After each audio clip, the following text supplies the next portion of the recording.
Student of class third, अब आप अपने एसएसटी का यानी कि हम और हमारे समाज का पार्ट 16 पढ़ेंगे।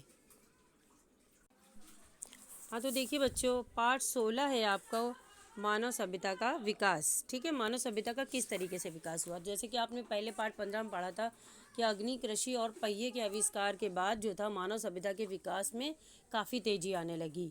ठीक है, अब क्या हुआ कि कैसे पता चलता था हमको, तो जो उनकी खुदाई से सभ्यताओं से प्राप्त अवशेष जो हमको मिले, उससे हमें इनकी सभ्यता की जानकारी मिली। तो खुदाई के हिसाब से जो सभ्यता सामने आई, वो सभ्यता को हम लोगों ने दो भागों में बांटा। पहली सभ्यता थी मोहनजोदड़ो की सभ्यता और दूसरी सभ्यता है वैदिक सभ्यता। अब देखिए मोहनजोदड़ो की सभ्यता क्या, मोहनजोदड़ो की सभ्यता के अवशेष हमको बहुत सबसे प्राचीन हैं। ये अवशेष जो थे पंजाब में सिंधु नदी की निकट मोहनजोदड़ो नामक स्थान की खुदाई में मिले हमें। ठीक है, और ये कितने पुराने हैं, 5,000 वर्ष पुराने थे। ठीक है, तो इससे हमें इसकी मतलब जब खुदाई हुई यहाँ की, तो यहाँ से हमें जो भी अवशेष मिले उससे हमें इसकी सभ्यता की जानकारी हुई। सबसे पहले आती है नगर रचना। नगर रचना में देखिए क्या क्या होता है, इसका नगर किस तरीके से बना हुआ। जैसे कि आप फिगर में देख रहे हैं कि आपका नगर इनका कैसा बना हुआ है। तो देखिए क्या हुआ कि इनका जो नगर था बहुत ही सुव्यवस्थित ढंग से बना हुआ था। ठीक है, और जो ईंटें थी पक्की ईंटों से बने थे। ठीक है, उनकी छतें जो थी वो समतल थी, और जो सड़कें थी वो एक दूसरे को समकोण पर काटती हुई थी, और जो पानी निकालने के लिए नालियाँ थी वो बहुत ही पक्की बनी हुई थी। ठीक है, और नगर के मध्य में एक बड़ा तालाब भी था जिसमें बच्चे और बूढ़े नहाया करते थे। अब हम आपको बताएंगे इनके भोजन के बारे में।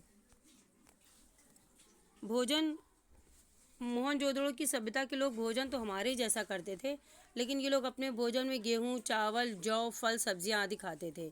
ये लोग प्रायः दूध, मांस, मछली का भी प्रयोग करते थे, और धीरे धीरे जो थे खाने पीने तथा भोजन पकाने के लिए ये लोग मिट्टी के बर्तनों का भी इस्तेमाल करने लगे। ओके, अब नेक्स्ट पेज पे आइए। आगे देखिए, इन लोगों के जो मोहनजोदड़ो की मतलब सभ्यता के लोग थे, उनका वस्त्र और आभूषण कैसा था। तो खुदाई से जो मिले अवशेष थे उससे पता चलता है कि उस समय मानव मिट्टी तथा हाथी दांत के बने आभूषण पहनता था, और केश सज्जा पर भी बहुत ध्यान देता था। केश सज्जा मतलब बालों को बहुत अच्छे से सजाते थे वो लोग। और जो कपड़े वगैरह पहनते थे, कैसे पहनते थे, ये सब हमको मूर्तियों से पता चलता है।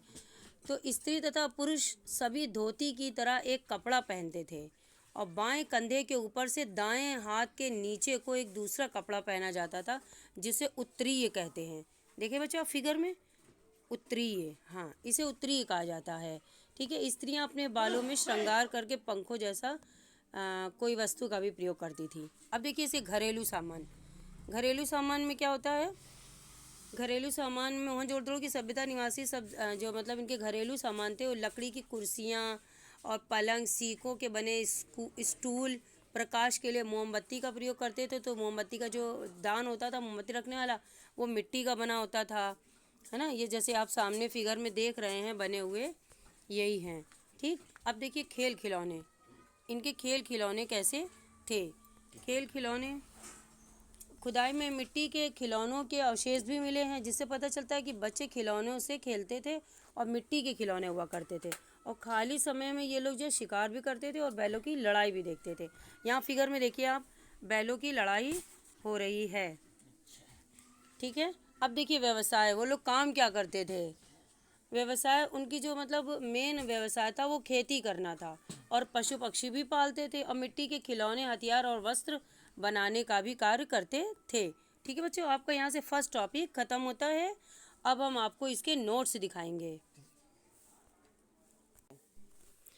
अब देखिए आप देख रहे हैं कि आपका टॉपिक फर्स्ट है मानव सभ्यता का विकास। आपको देखा हमने कहा अग्नि से लेकर के कार्य करते तक पढ़ाया, फिर आपके ये शब्द अर्थ हैं, और फिर आपके ये प्रश्न उत्तर दिए गए हैं जो कि हम आपको नोट्स दे चुके हैं। ये आपको सारे प्रश्न उत्तर अच्छे से पढ़ना है। ठीक है, इसका नेक्स्ट पेज देखिए। में नेक्स्ट पेज में देखिए आपका प्रश्न 4 से है, भारत की वर्ष की प्राचीन सभ्यताओं के अवशेष कहाँ से मिले हैं। तो ये अवशेष जो थे पंजाब में सिंधु नदी के पास मोहनजोदड़ो नामक स्थान की खुदाई से मिले हैं। बाकी क्वेश्चन आपको नोट्स में है, जो नोट्स आपके पास जा चुके हैं। ओके बच्चों, अब ये पूरा पेज आपको अच्छे से याद करना है। ओके, ये टॉपिक ख़त्म होता है यहीं से। ओके।